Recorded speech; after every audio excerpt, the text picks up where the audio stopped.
जहां जाइए पढ़ा से पढ़ा आदमी, समझदार व्यक्ति यही पूछता है, सब बात तो प्रशांत जी ठीक है, आपका हर बात मान लिए, जाति से कैसे निपटिएगा?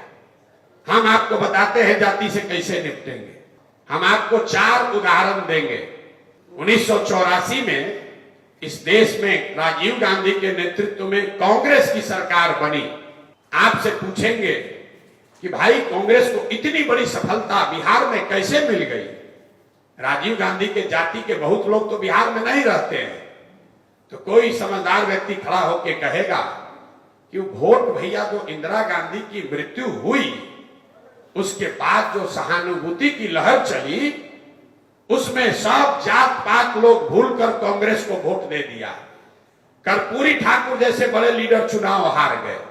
आप इस बात को कागज पर लिख लीजिए कि 84 में एक बड़े नेता की मृत्यु हुई, एक बड़ी घटना हुई, और उस घटना से की सहानुभूति से उपजी हुई लहर से समाज में जाति पाति टूट गया।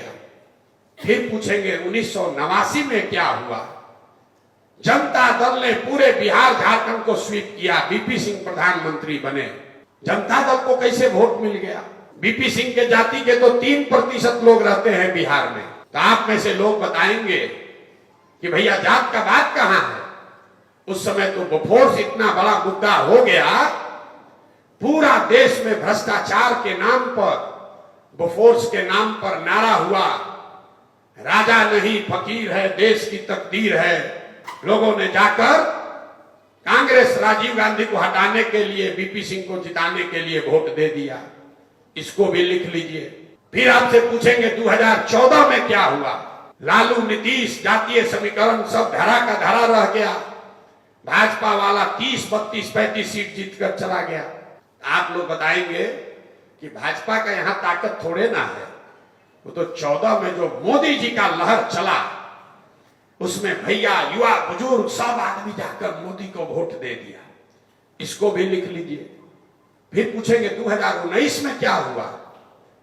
40 में 39 सांसद एनडीए का जीत गया। आप बताएंगे कि भैया बहुत कांटे का मुकाबला था। जो पुलवामा हुआ ना, उसके बाद जो आग लगी कि भैया घर घर से आदमी जाकर भाजपा को वोट दे दिया। ये 4 आपको मैंने घटना बताई जो पीछे हुआ है, आगे होगा छोड़ दीजिए। पीछे जो हुआ है 84 एक घटना है और उससे बनी हुई सहानुभूति की लहर। 89 एक विषय है भ्रष्टाचार बोफोर्स, उससे बनी हुई लहर।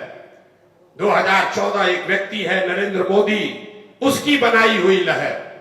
2019 विचारधारा राष्ट्रवाद राष्ट्रीय सुरक्षा, उसके नाम पर बनी हुई लहर। ये आपको क्या बताता है? अगर कभी कोई व्यक्ति, कोई विषय, कोई घटना, कोई विचारधारा समाज के इमेजिनेशन को, समाज के विश्वास को जीत ले तो समाज में ये ताकत है कि वो जातियों से ऊपर उठकर वोट करता रहा है।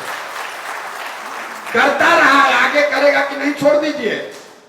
ये आपको प्रमाण दे रहे हैं। फिर आपको काहे लगता है कि जाति पर वोट पड़ता है? हम बता रहे क्यों लगता है। क्योंकि हमने 4 इलेक्शन का उदाहरण दिया, बीच में 5 गो और हुआ, उसमें ऐसा कोई बात नहीं हुआ। तो जब कोई व्यक्ति नहीं है, कोई विषय नहीं है, कोई अलग दिखने वाली विचारधारा प्रयास नहीं है, तो समाज भी कहता है कि दोनों जो लड़ रहा है तो एक के जैसा है, तो चलो अपने जाते वाले को दे देते हैं। जब कुछ नहीं है तो अपने जाते को पकड़ लेते हैं। अब कुछ आदमी इसमें ऐसा है जो मानेगा नहीं, कहेगा भाई तो लोकसभा का आप उदाहरण दिए हैं, विधानसभा में जात ज्यादा चलता है, तब आपको एगो विधानसभा का उदाहरण दे देते हैं। 2010 में नीतीश कुमार और भाजपा एक साथ लड़े और इस बिहार के इतिहास में सबसे ज्यादा 206 सीट जीतकर वो लोग आए। सामने उनका मुकाबला था लालू जी, कांग्रेस और रामविलास पासवान जी, तीनों एक साथ मिलकर लड़ रहे थे। तब मोदी भी नहीं थे, तब अमित शाह नहीं थे, भाजपा की इतनी ताकत नहीं थी, लेकिन फिर भी बिहार की जनता ने उस एनडीए को 206 सीट जिताया था। 2020 में फिर मुकाबला हुआ, एक बार फिर भाजपा और नीतीश कुमार एक साथ, और सामने से लालू जी और उनका लड़का रामविलास जी तो रहे नहीं, और कमजोर कांग्रेस, मतलब उनका जिनसे मुकाबला था उसकी ताकत कम हुई। फिर भी 2020 में 2006 छोड़िए 125 आने में दम निकल गया। तो एनडीए को जिन जातियों ने वोट दिया था 2010 में, वो सब लोग बिहार छोड़कर चला गया?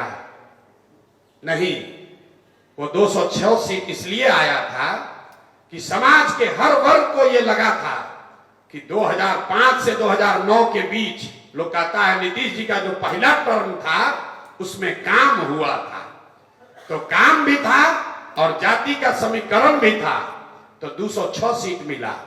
आज 2020 में जब काम नहीं दिखा, कोरोना में लोगों को दिखा कि ये तो कुछ नहीं बनाया किया है, तो कितनों मोदी जी ताकत लगा लिए, कितनों अमित शाह ने प्रबंधन कर लिया, कितना भी गणित बैठा लिए, 125 सीट नहीं आया। जाति एक महत्वपूर्ण पहलू है। हम ये नहीं कह रहे कि जाति का कोई महत्व नहीं है, जाति एक बड़ा फैक्टर है, लेकिन जाति एकमात्र फैक्टर नहीं है।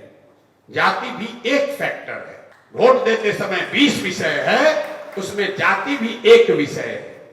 और सबसे महत्वपूर्ण बात समझिए, अगर आपको राजनीति के जरिए समाज की अगुवाई करनी है तो आपके पास ये विकल्प नहीं है कि जाति नहीं रहेगा, धन बल बाहुबल नहीं रहेगा, सब अच्छा हो जाएगा तब हम राजनीति में आएंगे। तो मेरे भाई, ना सब अच्छा होगा ना आप राजनीति में आइएगा।